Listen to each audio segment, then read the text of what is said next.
नमस्कार मित्रांनो, आज आपण आलो आहेत खायदा या नाल्यामध्ये. परतडी रोड लगत असलेल्या आहेर कुटुंबीय, गायकवाड कुटुंबीय तसेच पाचकर कुटुंबीय यांच्या शेतालगत असलेल्या खायदा नाल्यात आज कालपासून आपण चेकडॅमचे काम चालू केलेले आहे. आपण बघू शकता की त्या चेकडॅमची पायाभरणी ही होताना दिसते. यासाठी लागणारा खर्च जो आहे त्यामध्ये सिमेंट असेल, वाळू असेल, लेबर कॉस्ट असेल, हे आकार चॅरिटेबल ट्रस्ट या सामाजिक संस्थेच्या माध्यमातून आपल्याला इथे भेटत आहे. तसेच पाणी असेल, दगड असेल, हे या शेतालगत असलेल्या शेतकऱ्यांच्या माध्यमातून इथे मिळत आहे. तर दोघांच्या संयुक्त विद्यमाने आपण आज हे कार्य होत असताना दिसत आहे. तर प्रामुख्याने हे काम जेव्हा कंप्लीट होईल तर याचा नक्कीच फायदा शेतकऱ्यांना होणार आहे.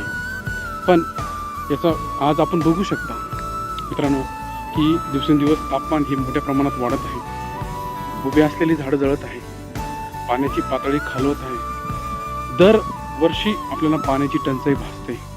दरवर्षी आपल्याला असं वाटते की आपण काहीतरी करूया तापमान, पण आपण काहीच करत नसतो.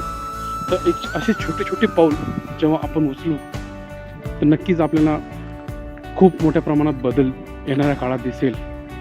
तर निसर्गाचा समतोल आपल्याला साधायचा आहे. तर त्यासाठी लागणारी गरज, त्यासाठी लागणारं पाऊल म्हणजे हे असे छोटे छोटे चेकडॅम. तर आपण आपल्या शेतालगत असलेल्या नाल्यात असेल, नदीत असेल, जिथे जिथे जागा असेल तिथं करण्याची गरज आहे. आज काळाची गरज आहे मित्रांनो.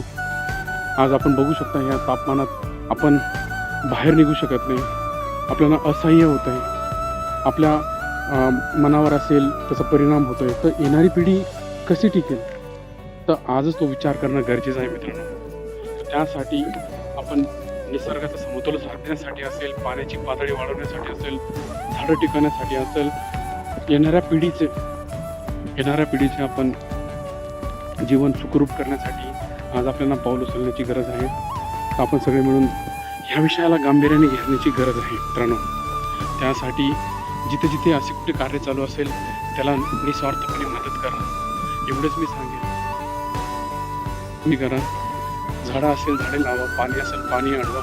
अशा छोटे छोटे प्रयत्नांनी आपण येणारा जो वेळ असेल एकदम आपण आपल्या शेतालगत असेल, नाल्यालगत असेल, नाल्यात असेल, नदीत असेल, जिथे जिथे जागा असेल तिथे छोटे छोटे प्रमाणात का होणार पाणी अडवून पाणी जिरवण्याची आज खूप मोठ्या प्रमाणात गरज आहे.